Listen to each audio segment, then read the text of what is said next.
Pemerintah Provinsi Kalimantan Selatan optimis dapat mencapai target Monitoring Center for Prevention dari Komisi Pemberantasan Korupsi dengan nilai sebesar 90 pada akhir tahun 2024. Pihaknya akan mengawal terus capaian Monitoring Center for Prevention 2024 minimal nantinya di angka 90.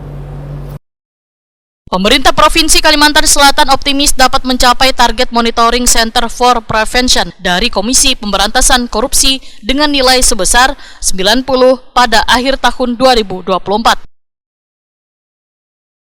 Program Monitoring Center for Prevention KPK ada 8 area, diantaranya perencanaan wan penganggaran APBD, pengadaan barang wan jasa, perizinan wan pelayanan publik, pengawasan APIP, manajemen ASN, tata kelola BMD, optimalisasi pajak daerah wan pengelolaan BMD.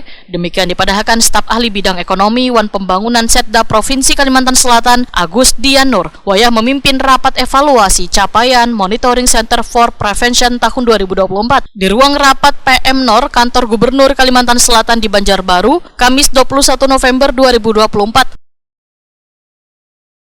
Inspektur Pembantu Wilayah 4, Yuni Barito, menyampaikan bahwa pihaknya akan mengawal terus capaian Monitoring Center for Prevention tahun 2024 minimal di angka 90, sehingga sesuai kesepakatan bahwa di masing-masing SKPD pengampu indikator wan subindikator, Monitoring Center for Prevention dapat mempercepat pemenuhan bukti dukung agar capaian dapat meningkat.